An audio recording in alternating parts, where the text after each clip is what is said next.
In this video, I'm going to show you why you got a copyright claim, how to remove it, and also how to avoid getting one in the future. Let's get to it. Now, the reason this probably happened is because of one of the following. You use songs from popular artists that you do not have permission to use, even if you credit them.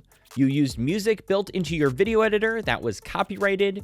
In the background of your video, copyrighted music can be heard, or you used music that claimed to be free but was actually copyrighted. So how do you avoid and remove copyright claims? Well, there's a few options you can take before you upload your video and even after your video is uploaded on YouTube. So let me share what those options are. Now, the first and easiest option is to make sure you have proper licensing for the music you use before you upload your video. And I know some of you guys are looking for a free option, and I will share some free options later in this video. But the fact is this: if you want to take content creation seriously and you want to use music, the route most creators go is they pay for restriction-free music, so that way they have a license and then can use it in their videos, which is where the sponsor of this video, Epidemic Sound, can help. Epidemic Sound gives you access to over 50,000 music tracks and over 200,000 sound effects that are safe to use anywhere online. All you have to do is just connect your social media accounts inside of Epidemic Sound, and then you're completely covered. And then you can head over to music and find a song either by genre or by the mood or feel you're going for.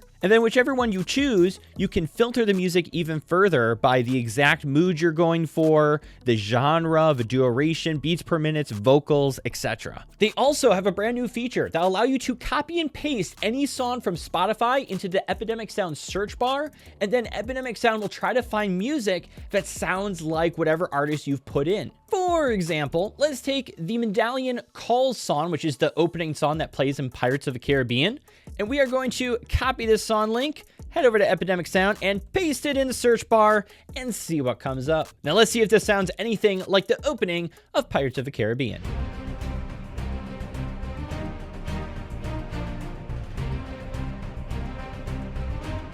That's pretty good. You can start soundtracking your content with my link in the description. I've been using them for over 5 years, so it's easy for me to recommend. Now, if you've already finished a video, uploaded it to YouTube, and you have a copyright claim, you can still fix the video and potentially remove the copyrighted content. So you'll see here, partially blocked copyright. Let's click on this. Let's go down to copyright, and let's see what the issue is. So as you can see, I used espresso here from the start of the video all the way up to 1:10.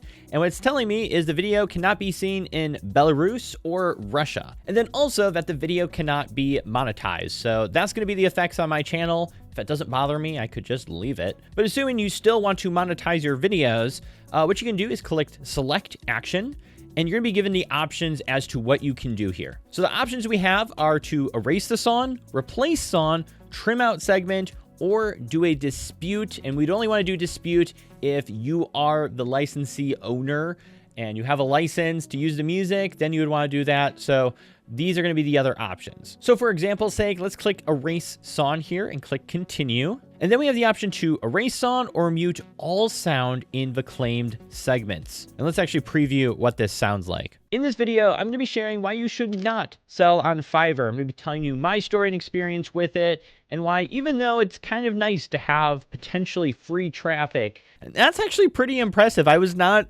expecting it to do such a good job, because that works totally fine. Now, the audio is pretty low quality, so they're definitely doing some crazy audio enhancements here to remove that song. But if you want to recover your video, you want to do that, you can do that. If that doesn't sound good enough, you can always mute all sound in the claimed segments. It'll actually mute the audio from this time to that time. That's also an option. Or you can actually trim out the segment. So if I click trim out segment and continue, it'll actually trim out this part of the video. So let's say there was just some segment where there's copyrighted content. Who knows? Maybe you're just doing something funny or you're reacting to a video. Maybe your video still makes sense even if you trim out this part of the video. You can actually trim this out on YouTube, even without putting it back into your editor. So from start time here to here, and it literally just cut out my whole beginning part where I was talking, my intro, everything, and completely removed the song as well. So now if I click save here, it'll fix it. That copyright claim is removed. Now, if for some reason you don't get good results with those options, one other thing you can consider is I have discovered this vocal remover software that you could potentially use. And so if you have music in the background and you want that removed while still keeping the audio really well, this AI tool can work super well. Now, you do have to upload under 100 megabytes. So it's probably best to just upload the audio only to this vocal remover website. And it's also completely free. So I actually put my video in like super low quality here. So I'm just going to upload that. Just give it a few seconds here. And this tool is technically meant to just remove the music from the vocals. But if you just have a music track, like let's say you're using cinematic like Hans Zimmer or something like that, and you want it removed now from the background, you can technically turn the music down and turn the vocals up and play it, and that'll work perfectly fine. Now, in this case, I did use a song with singing in it, so that voice gets picked up as I'm just talking, but her complete music in the background is completely removed. But I actually did use this recently on a project. I wanted music removed from the background. I was able to do that. And then the audio still sounded super good. And it was nothing of the quality of that YouTube remove song. It sounded way better using this versus that YouTube remove tool. Now, before you go, if you are trying to grow a successful YouTube channel and figure this whole thing out, I have a free email newsletter that'll show you the tips and tactics to help you shortcut your path to YouTube success. If you join that, I'm going to send a ton of value your way so that way you can get more views, more subscribers, or more revenue for your business. Again, link for that is going to be in the description of this video. Thanks for watching.